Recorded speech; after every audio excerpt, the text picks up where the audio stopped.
చిత్ర మనోహరిని blackmail చేసి డబ్బులు తీసుకుని సైలెంట్గా అక్కడి నుండి హోటల్ రూమ్కి వెళ్ళిపోతుంది. అమ్మయ్య, మొత్తానికి ఈరోజు నేను అనుకున్నట్టుగా 5 లక్షల రూపాయలని సంపాదించాను. ఇలాగే మెల్లిమెల్లిగా మనోహరి దగ్గర ఉన్న డబ్బంతా కూడా లాగేయాలి. ఇలా డబ్బంతా కూడా లాగేసి ఫుల్గా లైఫ్లో సెటిల్ అయిపోవాలి, లగ్జరీగా బతకాలని చెప్పి చిత్ర అనుకుంటూ ఉంటుంది. మరోపక్క మనోహరి ఎలాగైనా సరే బాగిని ట్రాప్ చేసి బాబ్జీ చేత చంపించాలని ప్లాన్ చేస్తూ ఉంటుంది. బాగిని ఒంటరిగా బయటకు రప్పించాలి, ఏం చేయాలి అని చెప్పి మనోహరి ఆలోచిస్తూ ఉంటుంది. ఇక అలా మనోహరి ఆలోచిస్తూ ఉంటే తనకు ఒక ఆలోచన వస్తుంది. కొడైకెనాల్లో తనకి ఎప్పుడు ఫోన్ చేసే ఆరు ఉంటుందని బాగీకి తెలుసు కదా. ఆరులాగా ఫోన్లో మాట్లాడి బాగిని ఒంటరిగా బయటకు రప్పించాలి, అప్పుడు తనని ఈజీగా చంపేయచ్చు అని చెప్పి మనోహరి అనుకుంటూ ఉంటుంది. దాంతో మనోహరి తన ప్లాన్ని ఇంప్లిమెంట్ చేయడం కోసం అని చెప్పి ఆరులాగా గొంతు మార్చి బాగీకి ఫోన్ చేస్తుంది. చెల్లి, ఎలా ఉన్నావు అని చెప్పి అంటూ ఉంటే, అక్క మీరు ఎలా ఉన్నారక్క అని చెప్పి బాగి అంటూ ఉంటుంది. నేను బాగున్నాను, నువ్వెలా ఉన్నావు? నువ్వు కొడైకెనాల్కి వచ్చావని తెలిసింది అని చెప్పి ఆరులాగా మనోహరి మాట్లాడుతూ ఉంటే, అవునక్క, ఈ విషయం మీకెలా తెలుసు అని చెప్పి బాగి అంటూ ఉంటుంది. అప్పుడు మీ ఫ్రెండ్ కరుణ ఉంది కదా, కరుణ ఎఫ్ఎంలో చెప్తూ ఉంటే నేను కూడా విన్నాను. ఇన్ని రోజులు కొన్ని కారణాల వల్ల నేను కలవలేకపోయాను. ఈరోజు నేను చెప్పిన చోటికి వచ్చావంటే మనం ఇద్దరం కలిసి మాట్లాడుకోవచ్చు అని చెప్పి మనోహరి అంటూ ఉంటుంది. దాంతో బాగి ఎంతో హ్యాపీగా ఫీల్ అవుతూ, ఖచ్చితంగా వస్తానక్క, ఇన్ని రోజులు నేను మీకోసమే ఎదురు చూస్తున్నాను అని చెప్పి అంటూ ఉంటుంది. ఇక అలా మనోహరి ఒక ప్లేస్ చెప్పి బాగిని ఒంటరిగా అక్కడికి రమ్మని చెబుతూ ఉంటుంది. ఇక దాంతో బాగి అలాగే అక్క, ఇప్పుడే 1/2 అవర్లో నువ్వు చెప్పిన చోటికి వస్తాను అని చెప్పి ఎంతగానో ఆనందపడిపోతూ అమర్ దగ్గరికి వెళ్ళి, ఏమండి, ఇన్ని రోజులు నేను ఏ అక్కనైతే కలవాలనుకుంటున్నానో ఆ అక్క నాకు ఫోన్ చేసింది, నన్ను కలవాలంటూ ఒక చోటికి రమ్మని చెప్పింది అని అంటూ ఉంటే అమర్ ఒక్కసారిగా షాక్ అవుతూ ఉంటాడు. చనిపోయిన ఆరు బాగిని రమ్మని ఎలా పిలుస్తుంది? ఈ విషయం నేను బాగీకి చెప్పలేను. బాగి ఏమో చాలా హ్యాపీగా ఉంది. చూస్తుంటే ఇదంతా బాగి మీద కావాలని చేసే కుట్రలాగా అనిపిస్తుంది. ఇప్పుడు బాగిని ఒంటరిగా పంపించి అంతా వాళ్ళు అనుకున్నట్టే జరుగుతున్నట్టుగా వాళ్ళని నమ్మించాలి. ఆ తర్వాత ఆ బాబ్జీ గారిని పట్టుకోవాలని చెప్పి అమర్ ప్లాన్ చేస్తూ ఉంటాడు. సరే బాగి, హ్యాపీగా వెళ్ళిరా అని చెప్పి నన్ను డ్రాప్ చేయమంటావా అని అమర్ అంటూ ఉంటే, వద్దులేండి, నేను క్యాబ్ బుక్ చేసుకొని వెళ్ళిపోతాను అని చెప్పి బాగి అంటూ ఉంటుంది. ఇక అలా కొడైకెనాల్ అక్కను కలవబోతున్నానని చెప్పి బాగి క్యాబ్ బుక్ చేసుకొని ఒంటరిగా బయటకు వెళ్ళిపోయిన తర్వాత అప్పుడు మనోహరి వెంటనే బాబ్జీకి ఫోన్ చేస్తుంది. బాబ్జీ, ఆ బాగి ఒంటరిగా నేను చెప్పిన చోటికి వస్తుంది, నువ్వు కూడా అక్కడ రెడీగా ఉండు. ఈరోజు ఎలాగైనా సరే ఆ బాగిని చంపేయాలని చెప్పి మనోహరి అంటూ ఉంటే, ఆ అమరేంద్ర మాత్రం తనతో రావడం లేదు కదా అని చెప్పి బాబ్జీ అంటూ ఉంటాడు. లేదు బాబ్జీ, అమర్ ఇంట్లోనే ఉన్నాడు, తనొక్కతే ఒంటరిగా వస్తుంది, ఈ ఛాన్స్ని అస్సలు మిస్ అవ్వద్దు అని చెప్పి మనోహరి అంటూ ఉంటుంది. తర్వాత అమర్ కూడా మరొక కార్లో, రాథోడ్, నాకు అర్జెంట్ పనుంది, నేను వెళ్తున్నాను, ఆఫీస్ నుండి ఫోన్ వచ్చింది అని చెప్పి బయటకు వెళ్ళి బాగిని ఫాలో అవుతూ ఉంటాడు. అమర్ కూడా బయటకు వెళ్ళిపోవడంతో ఇక మనోహరి, అమ్మయ్య, ఈ రోజుతో ఆ బాగి చావు ఖాయం అని చెప్పి చాలా హ్యాపీగా ఫీల్ అవుతూ బాల్కనీలో నుండి కిందకి చూస్తూ ఉంటే పిల్లలు కళ్ళగంతలో ఆడుతూ ఉంటారు. ఆరు కూడా వాళ్ళని చూసి హ్యాపీగా ఫీల్ అవుతూ ఉంటుంది. అప్పుడు వాళ్ళని చూసిన మనోహరికి ఒక ఆలోచన వస్తుంది. ఈ పిల్లలకు ప్రమాదం సృష్టిస్తే అప్పుడు అమర్ ఎక్కడున్నా సరే డైవర్ట్ అయ్యి ఇంటికి వచ్చేస్తాడు, ఆ బాగి గురించి ఆలోచించడు, అప్పుడు ఆ బాగిని ఈజీగా లేపేయచ్చు అని చెప్పి మనోహరి ప్లాన్ చేస్తూ ఉంటుంది. నేను కూడా మీతో పాటు ఆడొచ్చా అని చెప్పి మనోహరి అంటూ ఉంటే, రండి అని చెప్పి పిల్లలు అంటూ ఉంటారు. ఇక అలా ముందుగా అమ్ము కళ్ళగంతలు కట్టుకొని ఆడుతూ ఉంటే తర్వాత అంజు కళ్ళ గంతలు కట్టుకొని అందరినీ పట్టుకోవడానికి ప్రయత్నిస్తూ ఉంటుంది. అప్పుడు మనోహరి కావాలని అంజుని అక్కడున్న లోయ దగ్గరికి తీసుకొని వస్తూ ఉంటుంది. అక్కడ లోయ ఉండడంతో, ఆంటీ ఎందుకంటే అటువైపు వెళ్తున్నారో, అక్కడ లోయ ఉంది కదా అని చెప్పి అమ్ము అంటూ ఉంటే, మరేం పర్వాలేదు, నేనున్నాను కదా, నేను చూసుకుంటానని చెప్పి మనోహరి అంటూ ఉంటుంది. ఇక అలా అంజు లోయ దగ్గరికి రావడంతో పిల్లలు అందరూ కూడా కంగారు పడిపోతూ ఉంటారు. అలా లోయ చివరన పట్టుకొని అంజు వేలాడుతూ ఉంటే అప్పుడు ఆరు అక్కడికి వచ్చి అంజుని కాపాడుతుంది. తర్వాత మనోహరి చెంప పగలగొడుతుంది. పిల్లలతో ఆడేటప్పుడు జాగ్రత్తగా ఉండాలని తెలీదా?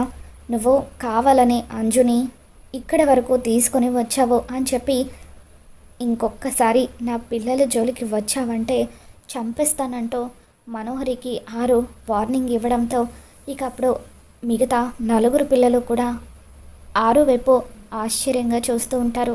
పదండి పిల్లలు అంటూ ఇంట్లోకి ఆరు పిల్లల్ని తీసుకొని వచ్చేస్తుంది. అప్పుడు నలుగురు పిల్లలు కూడా ఆరు వైపు ఆశ్చర్యంగా చూస్తూ, అనామిక ఏమైంది నీకు? ఈరోజు నువ్వు వచ్చాం మా అమ్మలాగా మాట్లాడావు తెలుసా? మనోహరి ఆంటీ చెంప పగల కొడుతూ మా గురించి నువ్వు అలా మాట్లాడుతూ ఉంటే మా ఆరుని హగ్ చేసుకొని ఏడుస్తూ ఉంటారు. మరో పక్క బాగి మనోహరి చెప్పిన ప్లేస్కి వచ్చి ఆరు కోసం వెయిట్ చేస్తూ ఉంటుంది. అక్క కోసం నేను ఎన్నో రోజులుగా ఎదురు చూశాను.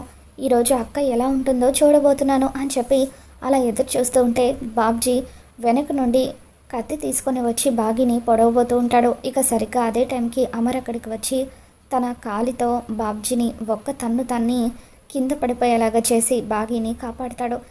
ఇక బాబ్జీ చేతిలో కత్తి చూసిన బాగి ఎంతగానో కంగారు పడిపోతూ ఉంటుంది.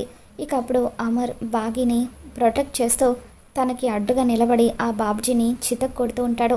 రే మళ్ళీ మళ్ళీ ఎందుకురా నువ్వు నా భార్యని చంపాలని చూస్తున్నావు? ఒకప్పుడు ఆరుని దూరం చేశావు, ఇప్పుడు బాగిని నా నుండి దూరం చేయాలని చూస్తున్నావు.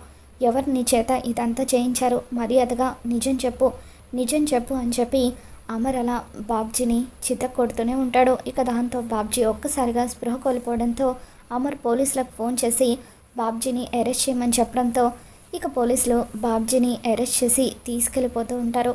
ఇక అమర్ బాగిని ఇంటికి తీసుకుని వస్తూ ఉంటే బాగి ఒక్కసారిగా అమర్ని హగ్ చేసుకొని ఎంతగానో ఏడుస్తూ ఉంటుంది.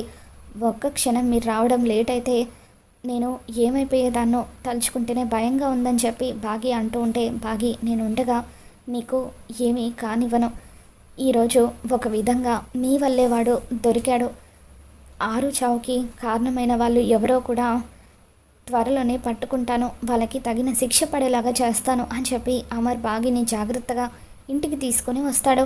ఇక అమర్ ఇంటికి రావడంతో నలుగురు పిల్లలు కూడా అమర్ని గట్టిగా హగ్ చేసుకుని డాడ్ ఈరోజు అంజుకి చాలా పెద్ద ప్రమాదం తప్పిందని చెప్పి అంటూ ఉంటే బాగి అంజుని హగ్ చేసుకొని ముద్దులు పెడుతూ ఎంతగానో ఎమోషనల్ అవుతూ నీకేం కాలేదు కదా అంజు అని చెప్పి అంటూ ఉంటే లేదు మిస్ అమ్మ, సమయానికి అనామిక నన్ను కాపాడిందని చెప్పి అంటూ ఉంటే బాగి ఒక్కసారిగా అనామికని హగ్ చేసుకొని మీరు చేసింది నిజంగా మామూలు సాయం కాదు, చాలా పెద్ద సాయం చేశారు. ఈరోజు నలుగురు పిల్లల్లో ఏ ఒక్కరికి ఏం జరిగినా కూడా మేమెవరం కూడా ప్రాణాలతో ఉండేవాళ్ళం కాదు అని చెప్పి బాగి అంటూ ఉంటుంది. ఇక అలా బాగికి జరిగిన ప్రమాదం గురించి అమర్ చెప్పబోతూ ఉంటే వద్దు అని చెప్పి బాగి సైగ చేస్తూ ఇప్పటికే పిల్లలు చాలా డిస్టర్బ్డ్గా ఉన్నారు, ఈ విషయం గురించి కూడా వాళ్ళకి చెప్పి ఎందుకు వాళ్ళని బాధ పెట్టడం అని చెప్పి అంటూ ఉంటుంది. అవును మిస్ అమ్మ, నీకు ఏదో ఫోన్ వచ్చిందని ఎవరినో కలవడానికి వెళ్తున్నావని చెప్పావు కదా, వాళ్ళని కలిసావా అని చెప్పి పిల్లలు అడుగుతూ ఉంటారు.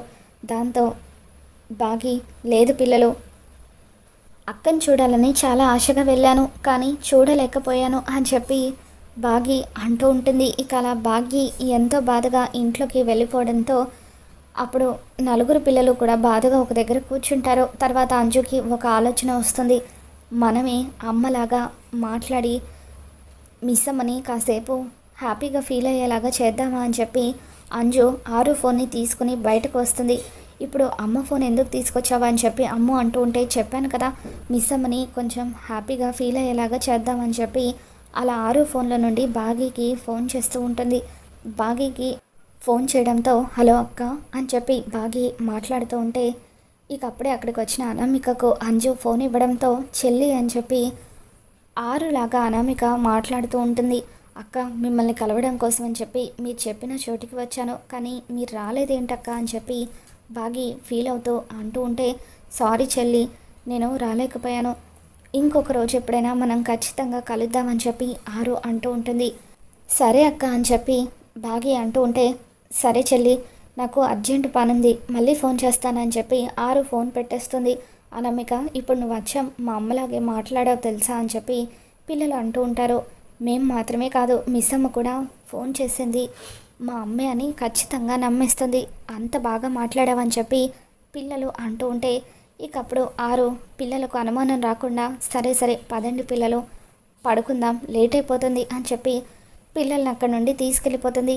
ఇక తర్వాత రోజు ఉదయాన్నే పిల్లలకు ఒక ఆలోచన వస్తుంది. అనామిక మన అమ్మ ఇద్దరు ఒకేలాగా ఉంటారు కదా, అనామికను ఈరోజు మనం మన అమ్మలాగా రెడీ చేసి నాన్నతో పాటు మిస్ అమ్మకు కూడా సర్ప్రైజ్ ఇద్దామని చెప్పి పిల్లలు అంటూ ఉంటారు. ఇక అలా ఆరు చీరని తీసుకుని వచ్చి అనామికని కట్టుకోమని చెబుతూ ఉంటారు. దాంతో ఆరు, మీ డాడీకి మీ అమ్మ చీర కట్టుకుంటే అస్సలు నచ్చదు కదా, వద్దులేండి అని చెప్పి అంటూ ఉంటుంది. ఇక దాంతో ప్లీజ్ అనామిక, మా కోసం డాడీకి మేము నచ్చ చెబుతామని చెప్పి పిల్లలు అంటూ ఉంటారు. పిల్లలు బలవంతం చేయడంతో అప్పుడు అనామిక అచ్చం ఆరులాగా రెడీ అవుతుంది. ఇక తను అలా రెడీ అయిన తర్వాత బాగి ఎక్కడ తనని గుర్తుపట్టేస్తుందేమోనని చెప్పి ఎంతగానో భయపడిపోతూ ఉంటుంది. పిల్లలు అమర్ దగ్గరికి బాగి దగ్గరికి వచ్చి మీకు ఒక సర్ప్రైజ్ అని చెప్పి అంటూ ఉంటారు. ఏంటదని చెప్పి అమర్ అంటూ ఉంటే, ఒక్కసారి అటు చూడండి డాడీ అని చెప్పి అంటూ ఉంటారు. ఇక అలా అచ్చం ఆరులాగా రెడీ అయిన అనామికని చూసి బాగి అమర్ ఇద్దరు ఒక్కసారిగా షాక్ అవుతారు. అక్క అని చెప్పి బాగి పరిగెత్తుకుంటూ వచ్చి, మీరేంటక్క ఇక్కడున్నారు, ఇన్ని రోజులు ఏమైపోయారని చెప్పి బాగి అంటూ ఉంటుంది. ఇక దాంతో అమర్ పిల్లలు ఆశ్చర్యంగా చూస్తూ ఉంటారు. ఏవండి, నేను ఎప్పుడు చెబుతూ ఉంటాను కదా పక్కింటక్క ఈవిడే అని చెప్పి బాగి అంటూ ఉంటే అమర్ పిల్లలు ఒక్కసారిగా షాక్ అవుతూ ఉంటారు. మిస్ అమ్మ, నువ్వు పక్కింటక్క అని చెప్తూ ఉండేది తన గురించేనా అని చెప్పి పిల్లలు అడుగుతూ ఉంటే, అవును పిల్లలు, ప్రతిరోజు లాన్లో మాట్లాడుతూ ఉండేదాన్ని కదా ఆ అక్క మరెవరో కాదు ఈ అక్కే అని చెప్పి బాగి మీరేంటక్క కొడైకెనాల్లో సడన్గా ప్రత్యక్షమయ్యారు అని చెప్పి అంటూ ఉంటే అమర్కి పిల్లలకు ఏం మాట్లాడాలో అర్థం కాక అలా ఒక్కసారిగా షాక్లో ఉండిపోతారు. మరి రాబోతున్న ఎపిసోడ్లో ఏం జరగబోతుందో మళ్ళీ మన ఛానల్లో తెలుసుకుందాం. ఈ వీడియో మీకు నచ్చినట్లయితే తప్పక లైక్ చేయండి.